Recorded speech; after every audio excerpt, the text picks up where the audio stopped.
All right, the Byzantine Empire. Rome Part 2.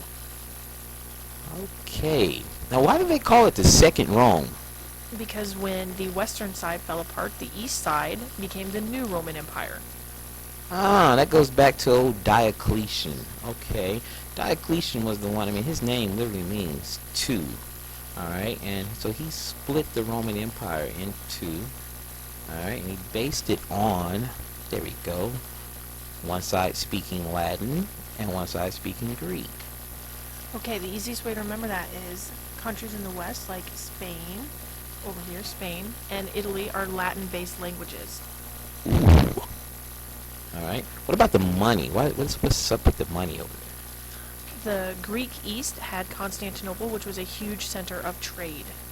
there? Ah, that goes back to old Constantine moving the capital from Rome to, well, he changed the name. He didn't like that Greek sounding name. He changed it to Constantinople.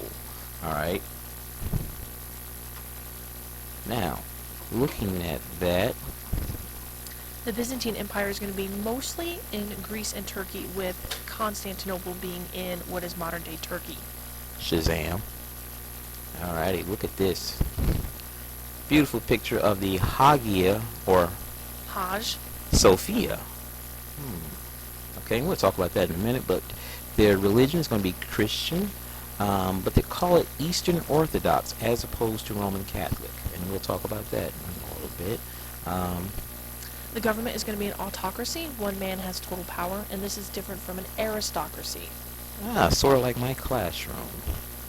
Alright, now, the Byzantine Empire. Now, it was ruled by a guy named Justinian.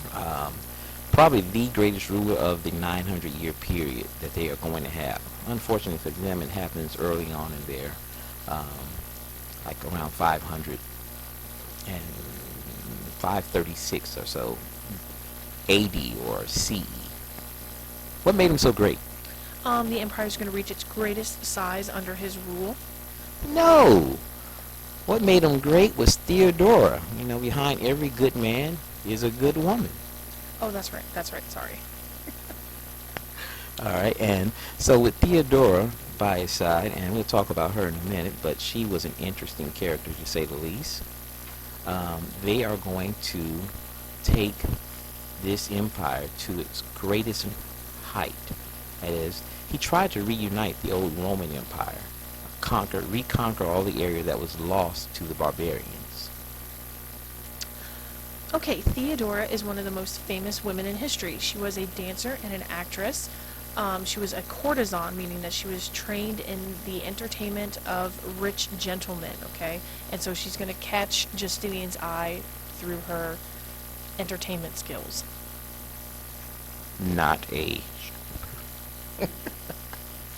Okay. Notice I didn't say it. But her leadership during the Nikkei Rebellion is going to be extremely important. He was ready to just abandon ship, and she was like, no, we're going to stay and fight, and boom, and next thing you know, they put down the rebellion, retook their throne, and that's when they went on to create one of the greatest empires of the time period. She's also going to really help out lots of women and give them rights in the empire that they didn't normally have, including helping prostitutes get back freedom. I wonder why she would do that. Interesting. Okay, so Justinian, again, trying to restore the old area here. And notice he's going to reconquer Italy, all right, parts of North Africa. This is old Carthage. A little bit of Spain, but not much, okay? He's not going to be able to hold it because, I mean, basically it just did not build up an army the size of what the old Romans used to have. Okay, Justinian is going to create a law code, which is very much like Hammurabi's law code and the 12 tables out of Rome. It's going to be a modern legal system, and basically it's going to preserve many years of Roman law. And Grant women full citizenship. And if you remember, in Rome and Greece, women and slaves were not citizens. make sure you get that part right there. All right, so, and again, this all goes back to Theodora, all right, her influence on him. All right, they banned forced marriage, That is, where your father kind of sets you up. All right, here's a little bit more detail about the code itself. It's going to be one of the most influential law codes, like we said already, since Hammurabi, and it's going to influence future governments in Western Europe. Okay, answer these couple of questions here, and let's take a look at.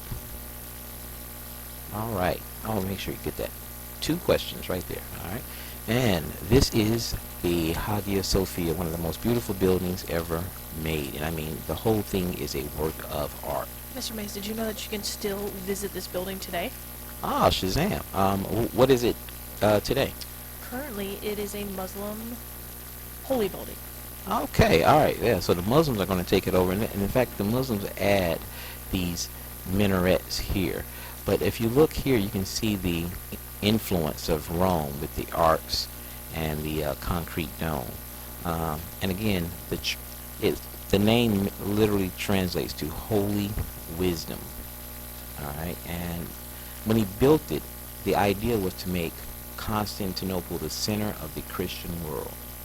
And people are going to come from many, many miles just to visit this Christian church. Okay.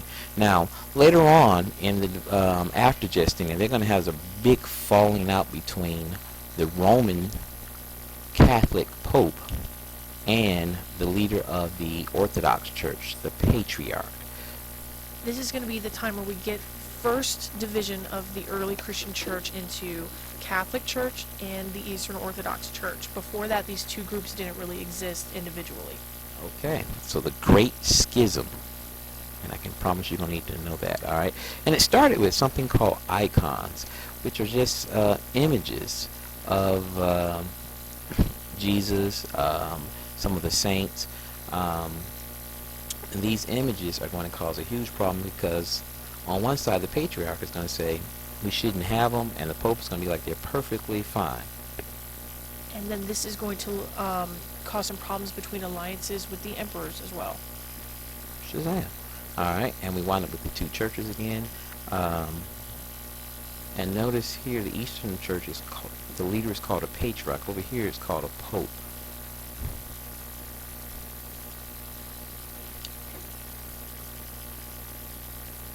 Now, with the Great Schism, oh, it's just more information. Just make sure you got that. In 1050, and what they're going to do is they're going to excommunicate each other. So the Pope is like, I'm kicking you out, and then the Patriarch, no, I'm kicking you out. All right, that's what excommunicated means. It means to be kicked out. Brendan would understand that quite well because he is excommunicated from the classroom quite often. And don't forget, or if you don't know already, that if you're excommunicated, it also means you don't get to go to heaven when you die. Shazam. Okay. Now here's a little differences between each church. And notice this one right here. In the Orthodox Church, the clergy get to marry, whereas over here in the Roman Catholic Church, you have to remain celibate. Good word, yeah. So over here, totally different, all right? And this is going to become a problem for the Catholic Church a little later on. All right. Diplomacy, which was one of the great arts of government that is going to really play a significant role in Byzantine, I don't know, dealing with other states, politics, I like that, all right? But just in case diplomacy doesn't work, all right, nothing like a little Greek fire. They have not figured out how to replicate Greek fire to this day. All right, yeah, basically it's some type of petroleum mixture, and they would shoot it out at a ship when they got close enough and catch it on fire. All right, and this is well before the gun is invented. It's ancient napalm. Shazam. Okay, trade is going to be a huge thing because Constantinople is going to be the center of trade with the connecting the old world with the new world, parts of Europe with Asia, even going into parts of North Africa. Constantinople and Turkey is sort of a bridge between Europe and then what we sort of refer to as the Middle East. Here it is here. You can see all roads are going to some kind of way lead to Constantinople. Alright. And as they begin to trade, they're going to send out missionaries to spread the Orthodox Church. And this is why today most of Eastern Europe is actually Orthodox, including Russia.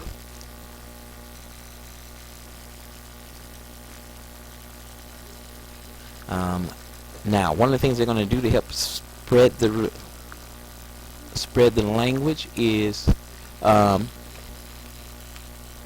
going to Saint Cyril is going to develop a new written language for the Slavs, mixing Slavic spoken language and Greek. And today we call this Cyrillic, and it is used in Russia. Yeah, the Cyrillic alphabet. Great job. All right. Unfortunately, in 1453, they're going to be conquered by the Ottomans, and that is going to bring an end to the empire. All right, here's a little recap. This is going to be important. They're going to save a lot of manuscripts from old ancient Greece, and they're going to be preserved, and the Europeans are going to be able to come back to this during the 1400s. And unfortunately, what was the Western Roman Empire is going to end up becoming sort of the Dark Ages, what we refer to as the Dark Ages. Okay. All right. Questions 3 and 4. Thank you very much, and see you tomorrow.